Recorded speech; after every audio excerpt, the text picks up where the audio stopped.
हिंदुस्तान के सबसे चर्चित संत बागेश्वर धाम के पीठाधीश्वर पंडित धीरेन्द्र कृष्ण शास्त्री की सनातन यात्रा दिल्ली से वृंदावन की ओर कूच कर गई है। आज तीसरा दिन था। ठीक उनके सामने आजाद समाजवादी पार्टी के बड़े नेता अम्बेडकरवादी नेता दामोदर यादव खड़े हैं, जो लगातार इस यात्रा को चैलेंज कर रहे हैं। उन्होंने देश की सबसे बड़ी अदालत के दरवाजे भी खटखटाए हैं। कहा है कि यह यात्रा असंवैधानिक यात्रा है, तत्काल इस यात्रा को निरस्त किया जाना चाहिए।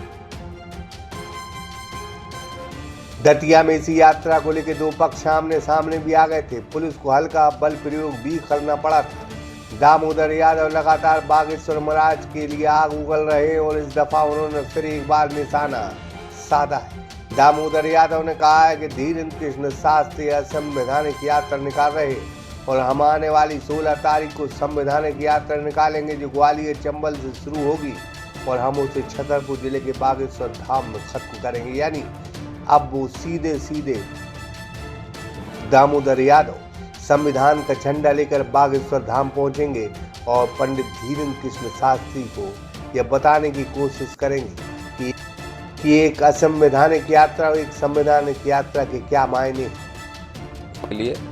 मेरे साथ आज आदरणीय आर.डी. प्रजापति जी हैं, जो चंदला के पूर्व विधायक हैं, जिला पंचायत अध्यक्ष रहे, मंडी अध्यक्ष रहे, बहुत सारे पदों पर रहे और अम्बेडकरवादी मिशन के, संविधानवादी मिशन के बहुत अच्छे नेता हैं। हम लोग इस विषय में आपके सामने आए हैं। आप सब जानते हो कि धीरेन्द्र कृष्ण शास्त्री एक गैर संवैधानिक यात्रा निकाल रहे हैं सत्ता के संरक्षण में। उनकी यात्रा शुरू हो चुकी है, आज तीसरा दिन चल रहा है। उस यात्रा को रोकने के लिए हमारा दलित पिछड़ा समाज संगठन लगातार पहले राष्ट्रपति, फिर राज्यपाल, फिर चीफ जस्टिस ऑफ इंडिया सबसे आग्रह करता चला आ रहा है कि उस यात्रा को रोका जाए, नहीं तो देश में सांप्रदायिकता फैलेगी और संविधान के धज्जियां उड़ाने का काम, बाबा साहब का अपमान करने का काम धीरेन्द्र शास्त्री कर रहे हैं। हमारा संगठन PIL तैयार करके और सुप्रीम कोर्ट पहुंच चुका है और हमें पूरा विश्वास है, हमारे वकीलों ने आसान्वित किया है कि कल हमारी PIL दर्ज हो जाएगी और हमें पूरा उम्मीद है कि सुप्रीम कोर्ट जरूर हमें न्याय देगा और धीरेन्द्र कृष्ण शास्त्री की गैर संवैधानिक यात्रा, राजनीतिक मंसूबों को के उद्देश्य से की जा रही यात्रा को रोका जाएगा।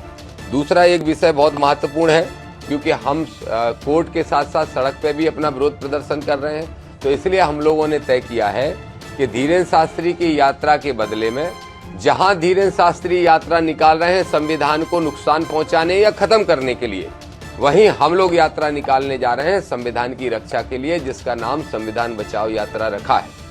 धीरेन्द्र शास्त्री यात्रा करके सांप्रदायिकता फैला रहे और हम यात्रा करके भाईचारा फैलाने का काम करेंगे। तो इसलिए संविधान बचाओ यात्रा की शुरुआत भी हम 16 तारीख को ग्वालियर से करने जा रहे हैं। ये जो यात्रा होगी, ये 2 चरण में होगी। पहले चरण में ये ग्वालियर चंबल संभाग में जाएगी, जगह जगह सभाएं होंगी, सैकड़ों जगह नुक्कड़ सभाएं होंगी और दूसरे चरण में बुंदेलखंड में जाके समाप्त होगी।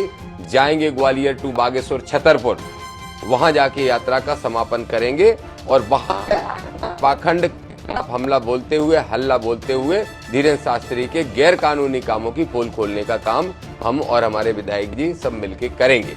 ये 2 विशेष मुद्दे थे। बहरहाल बागेश्वर महाराज धार्मिक प्रवृत्ति के व्यक्ति हैं, संत हैं, धर्म से जुड़े हैं। इस वजह से उनके साथ कई श्रद्धालु, कई भक्त, कई किस्म के लोग, नेता और जनता खड़ी है। यह देश आस्थाओं का देश है, यह देश परंपराओं का देश है।